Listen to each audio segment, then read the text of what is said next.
Hey guys, thanks for tuning in. I'm Damon Campbell here at the Royal Oak Music Theater with a very special guest. Would you like to introduce yourself? Hey, I'm Johnny Stevens from Highly Suspect, and it's a pleasure to be with you today. Great to meet you, man. Definitely yeah. appreciate your time. Now, I suppose it could be said that you've been known to air out a fair amount of dirty laundry in some of your music, but how did it feel to literally wash your clothes at a landmark widely considered to be a birthplace of rock and roll? I mean, I don't know. I just, what's the birthplace of rock and roll? What do you? Down in New Orleans? Oh, yeah. Well, what about it? What was the question? How did it feel to wash your clothes at a landmark widely considered to be... Oh my God, I like messed that whole entire question up. Oh, it's okay. It felt amazing. Yeah, so we were in, I think it was like J&R Studios or something, and we had no idea because it was just this old laundromat. And I started looking around the walls, and I saw like pictures of Fats Domino and Chuck Berry and all these different greats that I was like, oh, that's pretty cool, you know, like a musically themed laundromat. And then I saw a placard on the wall and read about it and found out where I was, and I was just like, wow. Crazy. Like, Little Richards was in here, like recording stuff, and could you feel the vibes? Totally, yeah. And it was great. I didn't want to leave that laundromat. Yeah. You know, we got like some drinks at the bar next door and brought them in because you can walk around with open containers out there, and it was great. It was just like, but I don't know. I guess sometimes like if you're paying attention to the signs, you find yourself in places. Because it was like just that. random, right? Like you weren't expecting it. Yeah. And you've also been quoted as saying, we're considered a rock band, and that's okay, I guess, but I'm terrified of being pinned as a rock band, spelled R-A-W-K.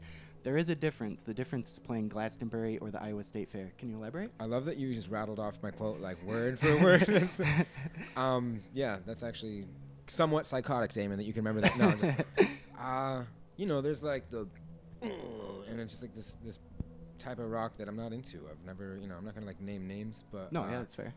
I like all types of music, and I don't ever want to get pigeonholed into one genre where, you know, I have to be stuck feeling like some certain type of artist. So trying to like continually expand our sound, and even right now we're working on some stuff and trying to push the boundaries of what rock is, because it never used to have the boundaries I think that it's had in the past couple of decades. Right. You know, rock and roll used to be about expressing yourself in any manner that you could, and then suddenly these walls started closing in, and we're trying to push them out, you know? Totally.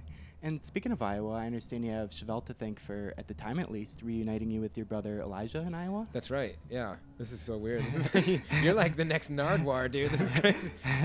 Yeah, I hadn't seen my half-brother, my brother, in a long time before that. And like 5 years or something like longer, that? I think, maybe 6, 7. And being out with Chevelle gave us that opportunity, because at the time he was living in Sioux City, Iowa. It was beautiful. It was really cool. Yeah. So. And I don't know if you will know the answer to this, but just in case, you know, because anyone who follows you guys closely is probably well aware of the fact that Rich and Ryan are twins, but specifically Rich has Ryan by about 18 minutes or so. Mm-hmm. Yeah. And it was like they didn't know that they were going to be twins. Their parents didn't. They had no idea. And you know, it was like rudimentary ultrasound stuff back then or whatever. Yeah. For whatever reason, they didn't know that they were going to have twins. So when Rich came out, I guess he was supposed to come out second.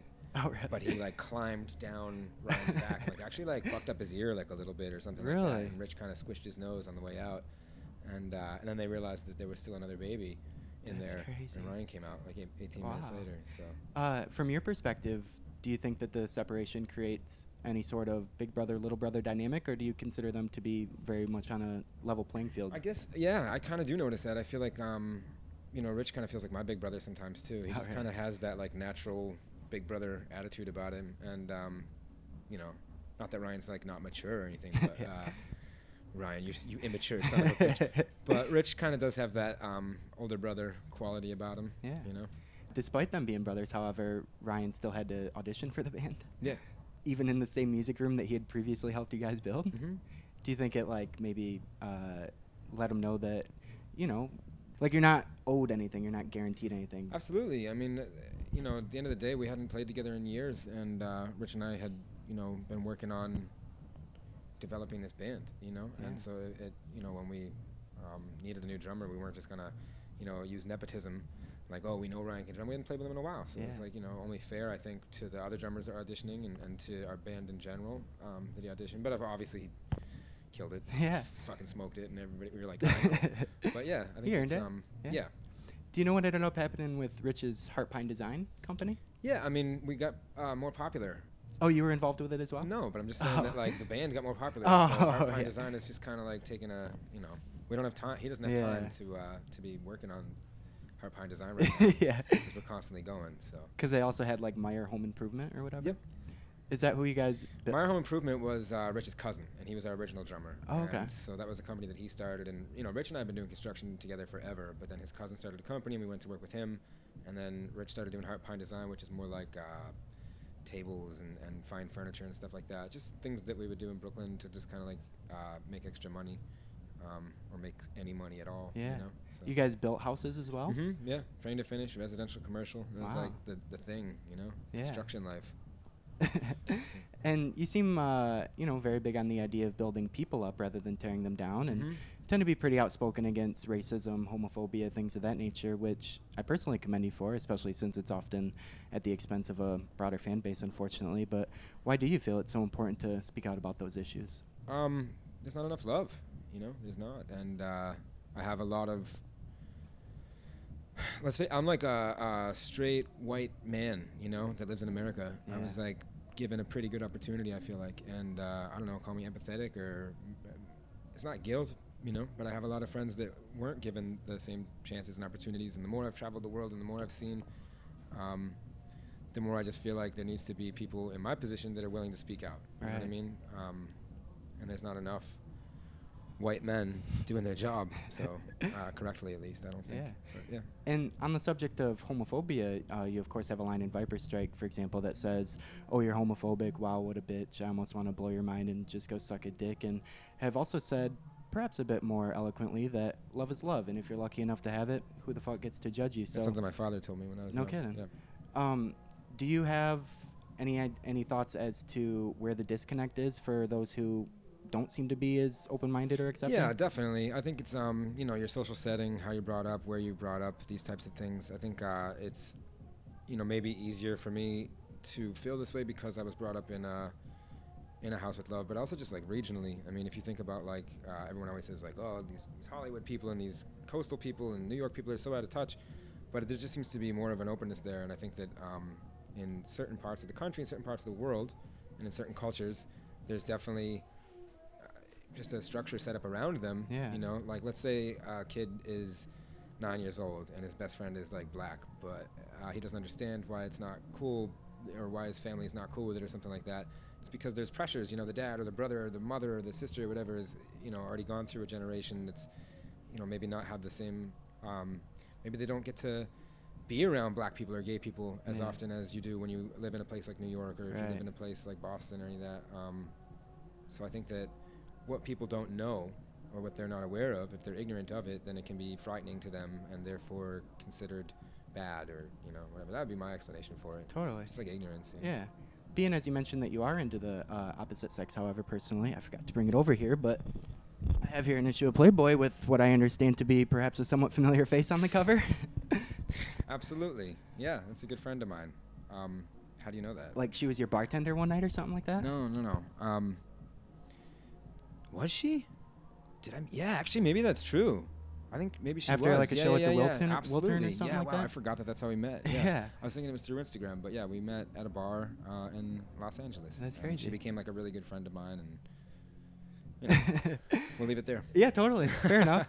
And you spent some time tending bar at a place called Sing Sing? That's right, yeah. It was like a karaoke joint? It's a karaoke joint in New York, yeah. Okay. And I would sing every night and get fucked up. Yeah. And for the band, it technically all goes back to a gig at the Clauda? That's right. Yeah, Clauda's a little Irish bar on Cape Cod that my friend Brendan, who is now a police officer, his family owned it, and they were dying to get some new entertainment in, and he knew that I was working on some stuff, and he was like, "Come down." And I was so nervous. I was like, "I don't know, man. I don't want to take it out of the basement." Yeah. That was the first show. Totally. And the Trash Bar holds a special place in your hearts as well? The Trash Bar, yeah. Rest in peace. I'm considering like. I don't want to tell my plans because someone will take my idea. But yeah, that place is like the birthing place for a lot of really cool bands. I think the Yeah used to come out of there, and Slaughterhouse, one of my favorite bands, is doing well right now. They're on the radar. They used to play there all the time, and of course we used to play there like every week. Yeah. But yeah, then they got rid of the Trash Bar because New York's always changing. And I can only imagine how it must have felt signing your record deal on their pool table or something like that. It felt great. What's that? It felt great. Oh, okay. It felt amazing because we turned down a lot of record deals. We didn't want to do anything with these companies, and then we found a company that was like, yeah, you can do your art, and we'll support that. And we're like, chaka. So I suppose you couldn't have done it at the label anyways, since it was before 300 even had like an actual office yet at the time. Yeah, they had an office. It just wasn't the office that they have today. Oh, you know what I mean? I It was see. more of like an office. Starting. But yeah, I thought it'd be a cooler thing to do there, Yeah. in front of our fans and our friends and our family. So. Totally. And who knows if you would have ever even gotten the opportunity had it not been for your hustle at the Metropolitan Warmer stop in particular? Yeah, definitely. If that hadn't have happened, and a few other stops, none of this would have happened. Can you explain the significance there? Well, I used to busk. I used to go down on the subway and just like play for cigarette money and whatnot. I was determined to not have a 9 to 5. Like we would build lofts, we would do whatever we could do to like scrap up money. Like demolish different apartments and take odd jobs. But I didn't want to have like a 9 to 5 at this point. Yeah. Before the bartending gig, and so I just played guitar on the subway. Crazy. And then a lady came by and dropped off her information, and she was like, I got this producer that you should totally meet. And it turns out it was a producer that we were already infatuated with because of his work. His name is Joel Hamilton. Yeah. And it all worked out. Crazy. From there. And I love how even after 3 Grammy nominations, you guys still seem to have that same sort of hunger. Speaking of which, is Rich and Ryan's cousin really like winner of the Iron Chef competition or something? Yeah, sweet genius. That's crazy. Yeah, it's actually, we have a funny story because she, Jess, she's amazing. And when we were living in Brooklyn, we didn't have very many ingredients in our house. But it was like recently after she had won that, she came to visit us, and we were like all drunk. And we're like, we're gonna make a show called Ignorant Genius, and you have to make something amazing with the ingredients we have. We had like tuna fish and mustard and like breadcrumbs and weird stuff. But she pulled it off. She started chopping stuff up, and it was crazy. Crazy. So. How did Gary Clark Jr.'s chicken taste? Okay, cool. Can I do like 2 more questions? Give us 5 more minutes. Okay, thank you. Sorry. How did Gary Clark Jr.'s chicken taste? I know that sounds that sounds really funny. How did Gary Clark Jr.'s chicken taste? It tasted amazing at the time. I'm vegan now. So okay. Yeah, it was great. You guys had like snuck back there or something like that? Yeah. Yeah, we snuck backstage at one of the shows, and we ate all of his food. And I'm sorry, Gary. I apologized to him like a month later. I saw him at a bar, and I was like, I'm sorry I did that. I actually wound up trying to like throw a chicken bone in a bucket, and it missed the bucket and like slid down his chinos. And I was like, I ate all your chicken, man, and your drummer's too fast. And he just looked at me like I was the worst piece of shit that ever lived. Oh, no. I guess it's time to go. Yeah. How did you, the boy who died Wolf, potentially, but hopefully not, manage to get backstage at a Wolf Alice gig? I've never been backstage at a Wolf Alice Oh, gig, really? But I know Ellie and I know those boys, Theo and whatnot. Yeah. But you attended like a gig or something? I've been to a couple of their shows, out in England. But we have friends in common at in England. And so, yeah. I talk to Ellie once in a while. I love them. Hey, what's up, Ellie? Yeah, they're great. I'm really excited about their new music. Yeah, likewise. And at one point, at least, your merch operation must have been in particularly good hands since the person running it had previously worked on Wall Street. I wouldn't know.